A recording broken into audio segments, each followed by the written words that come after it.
नमस्कार, मी Amita one TV news मध्ये तुम्हा सर्वांचं स्वागत करते। आज आपण पाहणार आहोत सुपरफास्ट 24 बातम्या। चला तर सुरू करूया। बुलढाणा जिल्ह्यातील गोहगाव दांदडे येथे एका 11 वर्षाच्या मुलाचा सर्पदंशामुळे मृत्यू झाला आहे। आजोबांनी त्याला तातडीने दवाखान्यात नेले, पण उपचाराची पूर्वीच त्याचा मृत्यू झाला। या घटनेमुळे गावात हळहळ व्यक्त केला आहे। शनिवारी राज्याचे महसूल मंत्री चंद्रशेखर बावनकुळे यांचा विभागीय आयुक्त कार्यालयात जनसंवाद कार्यक्रम पार पडला। या कार्यक्रमात मंत्री बावनकुळे एकाच अधिकाऱ्यांविषयी एवढ्या तक्रारी प्राप्त करण्याने संतापले आहे। त्यांनी थेट सभागृहातून चांदवड तहसीलदारांना फोन लावून रोष व्यक्त केला। माजी आमदार नरेंद्र दराडे यांनी शिवसेना ठाकरे पक्षाची साथ सोडत शुक्रवारी रात्री उपमुख्यमंत्री तथा पक्षप्रमुख एकनाथ शिंदे यांच्या उपस्थितीत शिवसेना शिंदे गटात प्रवेश केला आहे।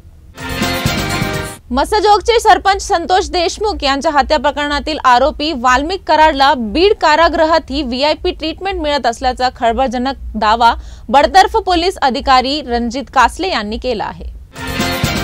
भारत जगातील चौथी मोठी अर्थव्यवस्था बनली आहे। अमेरिका, चीन, जर्मनी नंतर भारत चौथ्या क्रमांकावर असल्याची माहिती नीति आयोगाचे सीईओ सुब्रमण्यन यांनी दिली आहे। भारताने जपानला मागे टाकत चौथं स्थान मिळवलं आहे। गावातील श्रमदानात सहभाग का घेतला नाही असा जाब विचारत एका कुटुंबाला बेदम मारहाण करण्यात आल्याची घटना समोर आली आहे। ही घटना बीड तालुक्यातील वंजारवाडी गावात समोर आली आहे। या प्रकरणी मारहाण झालेल्या कुटुंबाकडून देण्यात आलेल्या फिर्यादीनुसार 6 जणांविरोधात गुन्हा दाखल करण्यात आला आहे। AIMIMचे खासदार असदुद्दीन ओवैसी यांनी बहरीनमध्ये पाकिस्तानला अपयशी राज्य मानत पुन्हा हल्लाबोल केला आहे। ओवैसी म्हणाले, आमच्या सरकारने आम्हाला इथे पाठवले आहे जेणेकरून जगाला कळेल की गेल्या अनेक वर्षांपासून भारताला कोणता धोका आहे। भारताचे दहशतवादाविरुद्धचे धोरण जगासमोर शेअर करण्याच्या उद्देशाने अमेरिकेत असलेले शिष्टमंडळाचे नेतृत्व करणारे काँग्रेस खासदार शशी थरूर म्हणाले की ज्याप्रमाणे अमेरिका दहशतवादाचा बळी राहिला आहे त्याप्रमाणेच भारतही वारंवार त्याचे बळी राहिला आहे। निलेश चव्हाण विरोधात लुकआउट नोटीस जारी करण्यात आला आहे। निलेश चव्हाणने कसपटे कुटुंबाला बंदूक दाखवून धमकावलं होतं, त्याविरुद्ध आता निलेश चव्हाण विरोधात लुकआउट नोटीस जारी करण्यात आली आहे। एनडीए मुख्यमंत्री परिषदेत महाराष्ट्राचे उपमुख्यमंत्री एकनाथ शिंदे ऑपरेशन सिंदूरवर ठराव मांडणार आहे। ऑपरेशन सिंदूर या कारवाईच्या यशस्वी नेतृत्वासाठी पंतप्रधान मोदी आणि भारतीय सैन्याचे अभिनंदन करणार आहे। ऑपरेशन सिंदूरमुळे दहशतवादाविरोधात जगभरात मोठा विश्वास तयार झाला आहे। भारताची एकजुटता दिसून आली आहे। ऑपरेशन सिंदूरमुळे आपल्या माना उंचावल्या आहेत। भारतीय लष्कराचा अभिमान वाटतो असे वक्तव्य पंतप्रधान नरेंद्र मोदी यांनी केले आहे। मन की बात कार्यक्रमात त्यांनी भावना व्यक्त केला। वैष्णवी हगवणे मृत्यू प्रकरणातील आरोपी राजेंद्र हगवणे यांनी वापरलेली बलेनो कार बावधान पोलिसांनी जप्त केली आहे।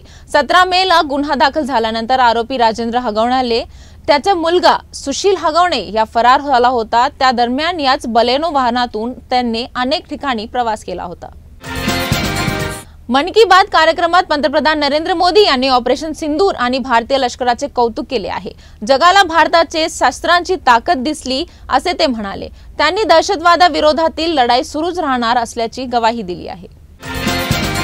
रत्नागिरीत होत असलेल्या अवकाळी पावसामुळे हंगाम संपण्यापूर्वीच मासेमारीला ब्रेक लागला आहे। वादळी पावसाच्या इशाऱ्यामुळे जिल्ह्यातील शेकडो मासेमारी नौका बंदरामध्ये दाखल आहेत। या वर्षीचा मच्छीमारी हंगाम तोट्यात आहे। पंतप्रधान नरेंद्र मोदी अशोका हॉटेलमध्ये दाखल होणार आहेत। पंतप्रधानाच्या स्वागताची जबाबदारी राज्याच्या दोन्ही उपमुख्यमंत्र्यांवर आहे।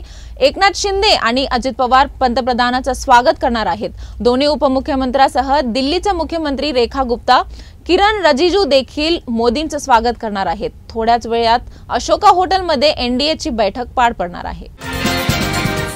ऑपरेशन सिंदूरच्या यशस्वी कामगिरीसाठी महाराष्ट्राचे उपमुख्यमंत्री एकनाथ शिंदे यांनी पंतप्रधान नरेंद्र मोदी यांचे कौतुक केले आहे।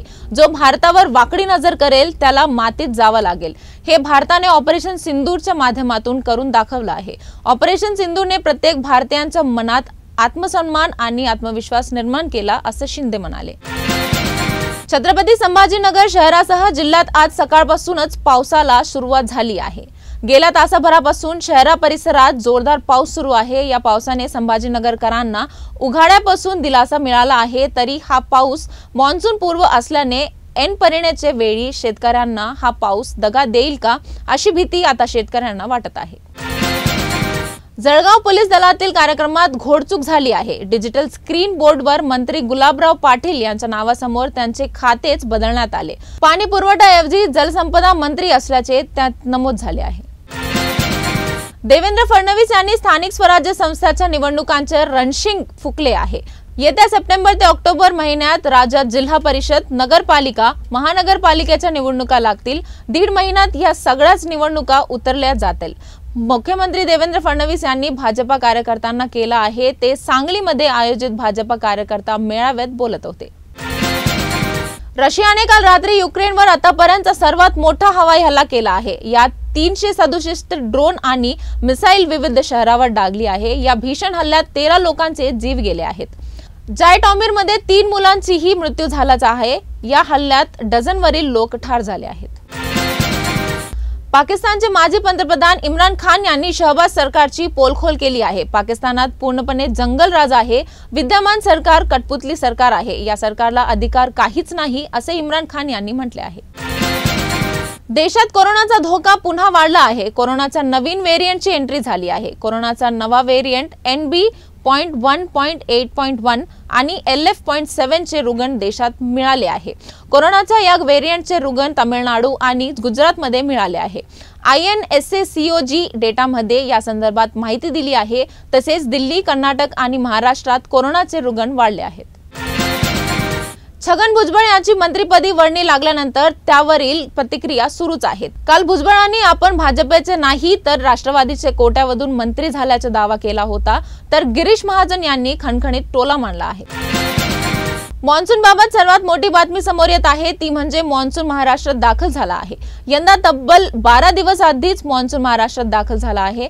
मॉन्सून वेळेपूर्वीच दाखल झाल्याने शेतकऱ्यांना मोठा दिलासा मिळाला असून आनंदाचं वातावरण आहे। तर या होत्या आजच्या सुपरफास्ट 24 बातम्या। परत उद्या भेटू, तोपर्यंत पाहत रहा 1 TV न्यूज मराठी।